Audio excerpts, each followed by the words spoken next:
datuk para wali di Jawa, jadi dari dasar itulah sehingga mulai diperhatikan di masjid itu. Nah, ditambah dengan dari cerita sejarah bahwa masjid tua ini diresmikan oleh ketiga dato ya, Dato Fatima, Dato Fatima itu pada 1600. Tapi kalau kita melangkah ke cerita silsilah yang ada, cerita saya Jamaluddin ini, beliau hadir di sini diperkirakan sekitar abad ke 13-14, lebih dulu. Nah, jadi kalau dilihat dari struktur bangunan yang ada, struktur bangunan daripada masjid, mungkin pada saat saya Jamaluddin hadir di sini itu masih dari bahannya kayu semua. Kayu dengan tiang besar, ada di situ diameter 20, ada yang diameternya 30 cm. Kalau dilihat dari strukturnya ada bekasnya di situ. Namun kita tidak sempat mencapai itu semua, tidak sempat dapat. Artinya cuma ada beberapa daripada leluhur yang pernah cerita pada zaman dulu bahwa memang dari rangka daripada masjid ini adalah dari kayu. Mungkin setelah Sangkar-Upatau mulai Haji mengislamkan kerajaan Wajo pada saat itu, karena beliau sudah menganut agama Islam itu secara resmi, sehingga secara resmi juga diumumkan kepada masyarakat bahwa kita sekarang masuk Islam, ya, otomatis rajanya masuk Islam, otomatis masyarakatnya sehingga mulailah masjid dari Syekh Jamaluddin yang ada sekarang itu mulailah dikembangkan lagi pada zaman pemerintahan Sangkar-Upatau mulai jadi sekitar 1610. Artinya bangunan yang berupa kayu berubah menjadi batu. Itu ditambah direhab lagi dengan dinding permanen. Permanen. Nah, barulah ini permanennya jadi, karena pada saat itu belum ada semen. Jadi kalau menurut cerita itu bahan perekatnya dari putih telur dengan sakapur. Memang betul itu kapung atau hanya sekedar? Benar ini, karena pernah diteliti oleh orang Jepang. Seingat saya masih kecil, 4 tahun 87-an, sekitar 87-88, pernah ada orang Jepang datang meneliti. Dia penasaran dengan adanya metode bahwa putih telur dengan sakapur ini kenapa bisa jadi perekat pengganti semen, karena saat itu belum ada semen. Nah, ternyata setelah diuji ada 1 minggu tinggal di Tosoro pada saat itu, jalanannya masih jelek masuk di sini, sehingga mereka kewalahan dengan alat laboratorium sehingga belum bisa memberikan jawaban pasti pada saat itu. Barulah mereka memberikan jawaban setelah mereka tiba di Jepang dan mengirim sebuah surat ke pemerintah desa bahwa bangunan yang ada di Tosora itu ada 3 bangunan yang diteliti, mulai dari Masjid Tua Tosora, Langkara, dan Gedog. Itu perekatnya memang benar ada yang kami dapatkan sat putih telur. Tapi telurnya tidak bisa dikategorikan, misalnya apakah sepenuhnya putih? Tidak. Artinya dia hanya mengatakan telur. Makanya orang-orang dulu bilang masjid telo ya. Jadi begitu modelnya. Ya. Itu awal mulanya, sehingga mulai diperhatikan adanya orang Jepang juga selaku pendukung, adanya silsilah yang mendukung, sehingga mulailah diadakan ekskavasi cagar budaya tahun 85 juga. Jadi yang tersisa sekarang bangunan yang terbuat dari telur atau bagaimana? Yang tersisa sekarang bangunan kayunya sudah lapuk, sudah hilang, dan hanya sisa reruntuhan daripada bangunan permanen itu. Tapi yang masih dibikin dari telur itu pun? Yang dari putih telur. Sudah ada juga sebagian yang ditempel waktu dieskavasi, ada juga sebagian kecil juga di situ memakai semen. Ya. Jadi kentara di situ terpisah itu. Kalau memang masih bangunan asli itu dia masih agak kekuning-kuningan warnanya. Kalau yang warna hitam itu berarti sudah ada semen itu, batu dieskavasi, karena memang batu ditemukan oleh pihak cagar budaya pada saat itu memang ya artinya sudah agak mulai retak, memang mulai hancur, termasuk mihrabnya juga sudah hampir rubuh. Nah, cuma untunglah cepat diperhatikan oleh pemerintah pada saat itu. Jadi awalnya itu diperhatikan mulai dari tahun 85. Setelah diperhatikan itu, nah itu turunlah Gus Dur, turunlah ini bawa silsilah. Jadi referensi daripada silsilah inilah kita angkat bahwa ternyata di kawasan Masjid Tua ini ada makam Waliullah Sayyid Jamaluddin. Kalau dari silsilah beliau adalah keturunan Rasulullah ke-19 dan datuk para wali di Jawa. Dan beliau juga di tanah Jawa dikenal dengan Sayyid Jumadil Kubro. Jadi beliau kalau dari silsilahnya pembawa Islam pertama di Indonesia. Kita Maku Kepung, ada setiap masjid ada namanya, misalnya Umul Huda atau Sora, Al Ikhlas.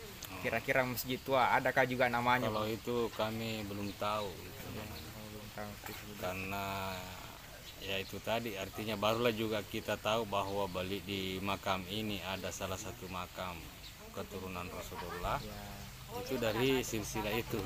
Artinya bukan dari kami selaku penduduk pribumi yang mengklaim bahwa dia itu datuk para wali dan seterusnya, melainkan dari keturunannya sendiri, dari ya salah satu keturunan dari Jawa yang membawa silsilah itu. Dan itulah menjadi rujukan sehingga mulai diperhatikan, dan sesuai juga undang-undang cagar budaya. Ya memang dari pihak Balai Cagar Budaya Sulawesi Selatan dan Tenggara memang dituntut untuk perhatikan semua benda-benda cagar budaya yang ada di wilayah Indonesia ini, ya khususnya di Sulawesi Selatan pada saat itu. Jadi seperti apa pun pengelolaan administrasi atau pengelolaan masjidnya pun mungkin bisa diterangkan dari Kalau tahun ke sekarang tahun. itu, kalau tahun-tahun lalu sebenarnya kalau untuk pengelolaan masjid tidak, hanya ada seorang juru pelihara yang ditugaskan oleh pihak cagar budaya Makassar. Itu ada juru pelihara namanya Jupel, di setiap benda cagar budaya yang ada di kawasan Tosora ini, termasuk Langkara, Gedong, Masjid Tua, dan ada makam raja-raja lainnya, itu pertama-tama ya diperhatikan oleh cagar budaya dan ditempatkan salah seorang untuk menjadi juru pelihara untuk merawat itu dan melestarikan. Nah, barulah ini seperti ini. Setelah itu tadi mulai diperhatikan lagi, ada tambahan dari tata ruang pemerintah itu ada pembangunan selasar. Itu pertama itu pada tahun 2015 atas dasar usulan-usulan dari desa, usulan kami ke pusat, ke kabupaten, provinsi, itu selalu mengusulkan memang untuk bagaimana ini bisa lestari dan bisa awet. Sehingga kami mendapat anggaran di provinsi itu, waktu tata ruang provinsi itu sekitar 825 juta. Walaupun sebenarnya kita mengusulkan atap pada saat itu untuk mengatapi, namun setibanya sampai dalam realisasinya ternyata berubah menjadi selasar yang ada. Sehingga kami berupaya lagi untuk selalu mengusulkan, dan alhamdulillah ternyata kunjungan daripada Pandam Hasanuddin Pak Safei tahun 2021 lalu, saat beliau mengawal daripada kunjungan Pak Jokowi di Pasar Lorong itu, beliau sempat menyempatkan diri siarah di sini. Terus dia perhatikan bahwa kenapa tidak diperhatikan. kami sudah selalu usulkan Pak, namun belum ada realisasi. Dan apa upaya Pak Desa? Upaya kami sekarang, kami mendapat dukungan daripada pedagang pasar sentral untuk bagaimana mengupayakan diatapi. Pada saat itu kami menerima sumbangan dari pengusaha yang ada di pasar sentral, termasuk Haji Mulyanda dan Haji Jana. Itu sempat kunjungan di sini, sempat sholat sunnah. Pada saat itu kita memakai tenda kerucut. Alhamdulillah tiba-tiba mereka berniat dan mengutarakan bahwa kami ingin menyumbang di sini. Sehingga dari langkah itulah memulai saya ceritakan kepada Pak Safei selaku Pandam Hasanuddin pada saat itu. Beliau langsung menjawab, kalau begitu kira-kira estimasi berapa? Kami menjawab bahwa kami belum tahu juga persis berapa estimasinya, yang pasti kita akan berupaya kumpul dulu, sudah ada kayunya dan sebagainya. Jadi Pak Safei langsung memberikan bantuannya 100 juta pada saat itu, langsung cash 100 juta dia kirim melalui Dandim Wajo. Nah, termasuk ikut juga Kabinda pada saat itu, Pak Kabinda. Setelah itu ikut juga menyumbang 50 awalnya, sehingga begitu jalan proses pekerjaan atapnya ditambah lagi menjadi 100, sehingga ada dana langkah awal itu 200 lebih, 232 juta. Jadi Berselanjalang ini pembuatan atap, ada juga tambahan dari Tulung Agung 50 juta, dan tambahan daripada donatur-donatur lainnya, ada termasuk Pak Haji Drus, Jalayu, dan beberapa tokoh-tokoh yang ada di Wajo. 60-an, 62 ke berapa Kak kalau saya rasa yang merintis dulu masjid besar ini di depan ini adalah Imam Mustafa dan Imam Ahmad pada saat itu jadi imam desa. Pada saat itu Tosora Talulimpo masih satu desa, desa tua juga masih satu desa. Jadi dari faktor itulah pertimbangan leluhur kita, orang tua dulu kita, sehingga dia tidak membangun di sini. Pertama mungkin ya dia tidak mau mengorek lagi karena itu adalah peninggalan sejarah.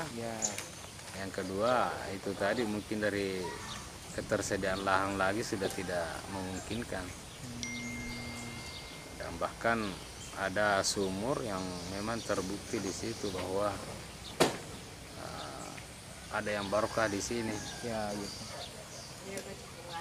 Jadi bisa dikatakan masih 1950-an itu masih difungsikan sebagai Masih difungsikan sampai 1060-an itu ya 50-an lah, sekitar 1950-an masih berfungsi. Jadi bahkan di situ ada bukti sejarah di Belanda, Leiden, kita bisa buka di Google Leiden. Itu masih masih aktif, masih utuh pada tahun 1932. Ada fotonya. sudah dapat. Ya sudah didapat toh. Tapi itu waktu masih dia pakai sengkung. Itu kan yang bawa seng itu Belanda, itu sudah rehab ketiga itu. Rehab ketiga pun. Karena ini masjid kalau menurut cerita sejarah dia sampai 3 kali rehab. Jadi awalnya tadi mungkin itu dari Syekh Jamaluddin, pertama dari kayu saja. Nah, mungkin atapnya entahlah pakai atap dulu. Nah, sehingga rehab kedua itu pada masa pemerintahan Lasangkur Patok Mulajaji dan diresmikan oleh Lapakalongi, Tuan Triru apa siapa? Tuan Lindrungi. Sudah jadi bangunan. Itu diresmikan pada saat diresmikan itu. Kalau yang merintis awalnya ini permanennya ya tentu Lasangkur Patok Mulajaji. Sebagai Arumato yang pertama menganut agama Islam secara resmi. Nah, tapi kalau dilihat dari cerita Lontera, sebenarnya memang tidak nampak ini penyebaran Islam yang ada, sebenarnya tidak terlalu nampak pada zaman Syekh Jamaluddin. Makanya saya katakan Lontera yang ada sekarang itu masih perlu digali lagi, masih perlu dilengkapi lagi. Tergantung siapa yang tulis. Karena iya Karena itu lontar akan jangan sampai pada saat rumpanya Tosora tidak menutup kemungkinan ada memang lontar-lontar yang hilang kapan itu. Dari Islam di situ, sejarah Islam itu sendiri di Tanah Wajo. Ya, Bisa juga, artinya tidak menutup kemungkinan bahwa mungkin saja ada politik POC pada saat itu untuk menghilangkan jejak-jejak yang ada, karena antara POC dengan Islam itu sendiri kan berbeda.